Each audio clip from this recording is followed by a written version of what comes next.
चुनाव आयोग की केंद्रीय स्वास्थ्य सचिव के साथ सुबह 11 बजे बैठक। ओमिक्रॉन के बढ़ते खतरे के बीच रैलियों और चुनावों को लेकर चर्चा होगी। क्या चुनावी रैलियों पर लगेगी रोक?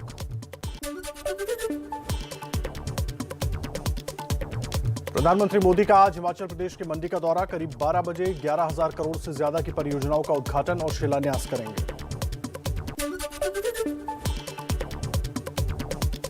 यूपी के सीएम योगी आज दोपहर 12 बजे प्रतापगढ़ में जन विश्वास यात्रा को संबोधित करेंगे। दोपहर 2 बजे सीतापुर में भी रैली।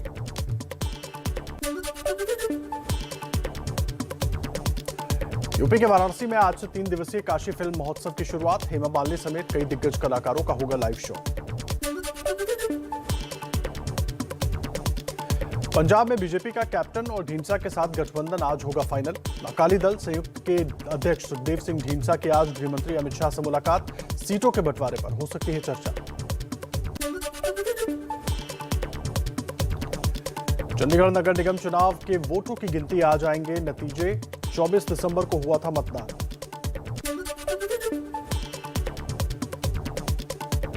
राज्यों के स्वास्थ्य संबंधी स्वस्थ राज्य प्रगतिशील भारत का चौथा एडिशन जारी करेगा नीति आयोग।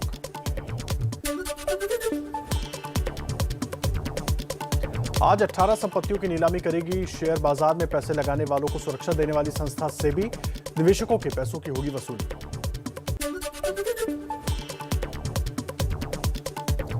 पीएम मोदी का नए साल की शुरुआत में विदेश दौरा। 6 जनवरी को यूएई जाएंगे पीएम मोदी। दुबई एक्सपो और भारत यूएई मुक्त व्यापार समझौते पर हस्ताक्षर को लेकर ऐतिहासिक होगी यात्रा।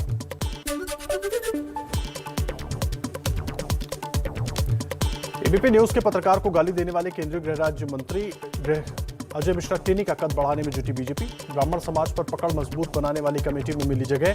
आज सुबह जेपी नड्डा से मिल सकते हैं टेनी।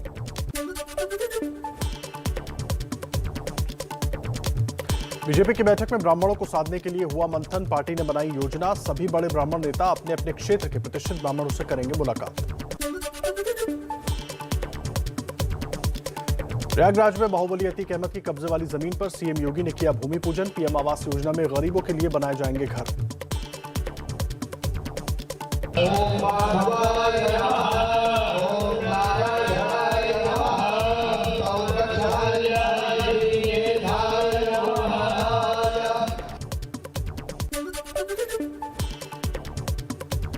यूपी के पंचायती राज मंत्री भूपेंद्र चौधरी का विवादित बयान। कहा, दोबारा हमारी सरकार आई तो वैसी भी जनेऊ पहनकर घूमेंगे और गोत्र भी बताएंगे। अगर अगली बार सरकार आएगी, आपका जैसा ही विश्वास है, स्नेह है, आपकी सक्रियता से लगता है, तो ये ओबीसी भी जनेऊ डाल के घूमेगा और अपना गोत्र बताएगा। आप चिंता। यूपी के कासगंज में गृह मंत्री अमित शाह ने भरी हुंकार। पिछली सरकारों पर बोला हमला। कहा, बुआ बबुआ ने यूपी को लूटा। बुआ बबुआ ने जो सरकारें चलाई वो सभी का विकास करती थी क्या?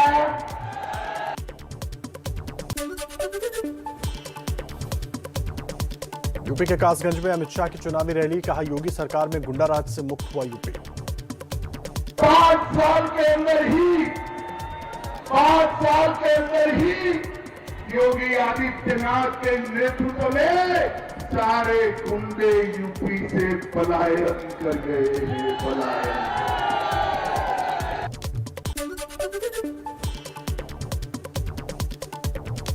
यूपी विधानसभा चुनाव पर आम आदमी पार्टी के सांसद संजय सिंह का दावा। कहा, यूपी में हमारा किसी से गठबंधन नहीं होगा। पार्टी सभी 403 सीटों पर चुनाव लड़ेगी। यूपी के आजमगढ़ में महाराष्ट्र के समाजवादी पार्टी के प्रदेश अध्यक्ष अबू आजमी ने कहा, बीजेपी कर रही है वोट बांटने की बड़ी साजिश।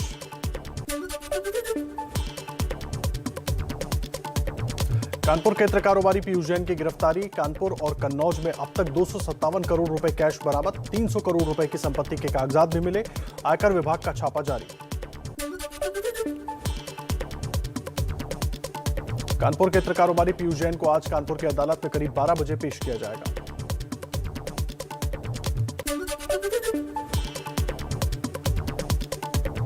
कौशाम्बी में सीएम योगी का समाजवादी पार्टी पर निशाना। कहा, जो सत्ता से बाहर है आज भी उनकी दीवारों से पैसे निकल रहे हैं। 2017 से पहले गरीबों का पैसा नेताओं की जेब में जाता था। अखिलेश यादव का पीयूष जैन को लेकर बीजेपी पर निशाना। विज्ञापन की तस्वीर ट्वीट करते हुए लिखा, झूठ के फूल की मिल गई जड़, बीजेपी के गिरते स्तर का शिखर। कांग्रेस की मैराथन प्रतियोगिता में मोदी की नारेबाजी हुई। मैराथन में भाग लेने वाली छात्राओं ने मोदी जिंदाबाद के नारे लगाए।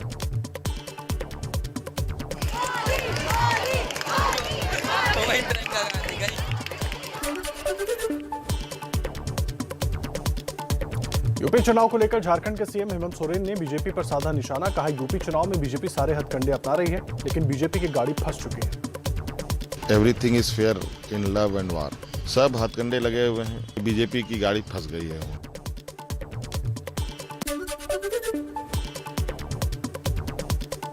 प्रधानमंत्री मोदी का मिशन यूपी। कल आईआईटी कानपुर के दीक्षांत समारोह में होंगे शामिल। कानपुर मेट्रो का उद्घाटन भी करेंगे।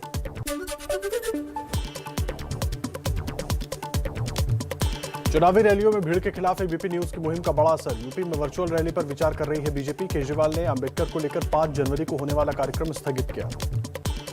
बंद करो रैली ताकि बच जाए जान, एबीपी न्यूज की मुहिम।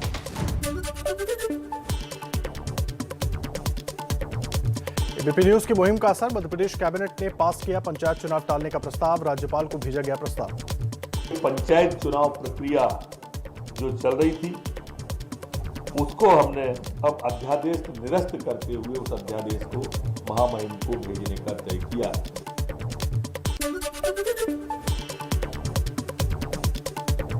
कांग्रेस नेता राहुल गांधी का मिशन पंजाब। 3 जनवरी को मोगा से चुनाव प्रचार अभियान की शुरुआत करेंगे।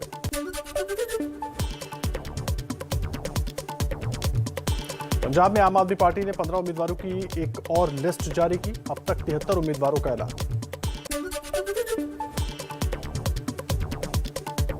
केरल सरकार की तारीफ करने पर शशि थरूर को चेतावनी। केरल कांग्रेस के प्रमुख सुधाकरन ने कहा, थरूर पार्टी के फैसलों के दायरे में नहीं रहे तो निकाल दिया जाएगा।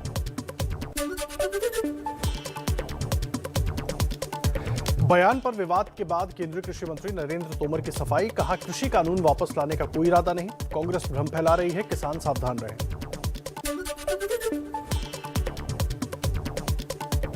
नागालैंड गोलीकांड पर कांग्रेस प्रतिनिधिमंडल ने अपनी रिपोर्ट सोनिया गांधी को सौंपी। संसद में गृहमंत्री अमित शाह के बयान पर सवाल खड़े किए और इस्तीफे की मांग की। बच्चों के लिए वैक्सीन के ऐलान के बाद भी राजनीतिक संग्राम। कांग्रेस ने पूछा, 31 दिसंबर तक सभी वयस्कों के वैक्सीनेशन के वादे का क्या? देश में 15 से 18 साल के बच्चों को 3 जनवरी से लगेगी कोरोना की वैक्सीन। 10 जनवरी से हेल्थ फ्रंटलाइन वर्कर्स और 60 साल से ऊपर वाले बुजुर्गों को लगेगी प्रिकॉशन डोज। सूत्रों के मुताबिक दूसरी और बूस्टर डोज के बीच का 9 से 12 महीने के बीच का हो सकता है अंतर। 60 साल से ज्यादा उम्र के बुजुर्गों को बूस्टर डोज पर बड़ी खबर। एनएचए के सीईओ आरएस शर्मा ने कहा, बूस्टर डोज के लिए गंभीर बीमारी का कोमॉर्बिड सर्टिफिकेट जरूरी।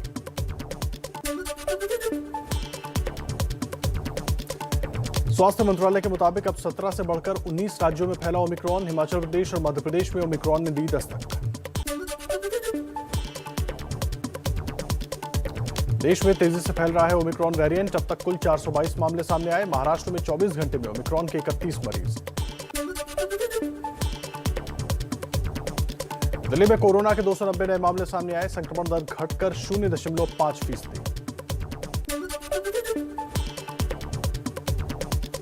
दिल्ली में आज से लागू होगा नाइट कर्फ्यू। रात 11 बजे से सुबह 5 बजे तक पाबंदी रहेगी। पिछले 24 घंटे में कोरोना के 290 नए मामलों की पुष्टि। महाराष्ट्र विधानसभा के शीतकालीन सत्र के दौरान 2 दिन में 2200 लोगों का आरटीपीसीआर टेस्ट। 32 लोगों की कोविड रिपोर्ट पॉजिटिव आई।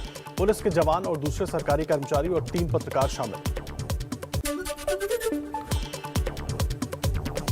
सरकार की गाइडलाइंस के बाद भी मुंबई में लोग ओमिक्रॉन के खतरे को नजरअंदाज करते दिखे। दादर के फूल मार्केट में एबीपी न्यूज का रियलिटी चेक। बिना मास्क के सोशल डिस्टेंसिंग की धज्जियां उड़ाते दिखे लोग।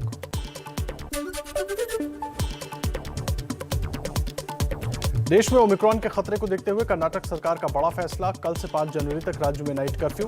रात 10 बजे से सुबह 5 बजे तक रहेगा कर्फ्यू। कोरोना पर आप सांसद संजय सिंह का बेतुका बयान। कहा, चुनाव में हार के डर से बीजेपी कोरोना की हवा उड़ा रही है। चुनाव के हार के डर से अब वो कोरोना का हुआ खड़ा कर रहे हैं।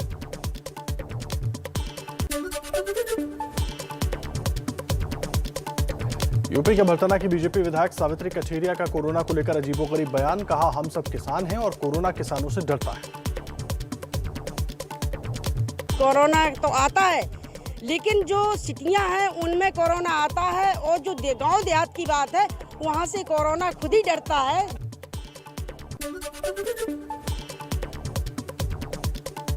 एमपी के छतरपुर में आदिवासी बेटी बनी फौजी। ट्रेनिंग कर गांव लौटी सविता तो गांव में हुआ भव्य स्वागत। गांव की महिलाओं ने तिलक लगाकर उतारी आरती।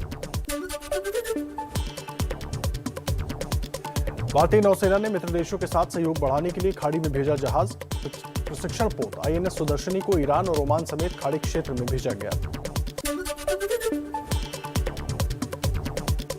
जम्मू कश्मीर के पुलवामा में सुरक्षा बलों पर आतंकी हमला। आतंकियों ने पोस्ट ऑफिस के पास ग्रेनेड फेंका। 2 पुलिसकर्मी घायल। इलाके की घेराबंदी कर सर्च ऑपरेशन जारी। मुंबई में भोजपुरी अभिनेत्री की आत्महत्या मामले में पुलिस ने 2 लोगों को गिरफ्तार किया। फेक एनसीबी अधिकारी बनकर अभिनेत्री को धमकाने और पैसे मांगने का आरोप। 2 फरार आरोपियों की तलाश में पुलिस। बिहार के मुजफ्फरपुर में नूडल्स बनाने वाली फैक्ट्री में बॉयलर फटने से 7 लोगों की मौत, कई घायल। सीएम नीतीश ने मृतकों के परिजनों को 4-4 लाख रुपए और पीएम मोदी ने 2-2 लाख मुआवजा देने का ऐलान किया। घायलों को 50-50 हजार रुपए की मदद। महाराष्ट्र के पुणे में पुलिस ने 167 किलोग्राम गांजा बरामद किया। 5 महिलाओं समेत 12 आरोपी गिरफ्तार। जब्त गांजा मारिजुआना की कीमत करीब 30 लाख रुपए।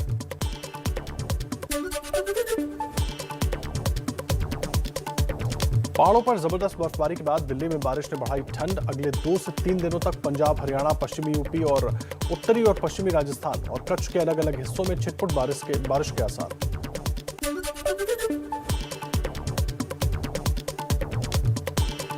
हिमाचल के कुफरी, नरकंडा और शिमला में बर्फबारी देखने उमड़ी सैलानियों की भीड़। मौसम विभाग के मुताबिक आज भी गिरेगी बर्फ।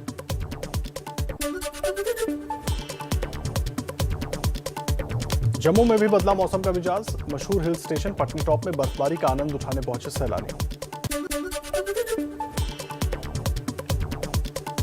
उत्तराखंड के धारचूला में लगातार हो रही है बर्फबारी। नए साल का जश्न मनाने पहुंचे पर्यटक मुनस्यारी में फंसे। कल देर शाम से हो रही है बर्फबारी।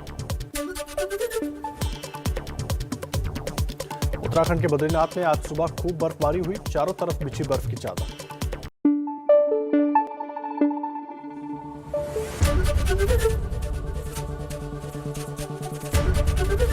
एबीपी न्यूज आपको रखे आगे।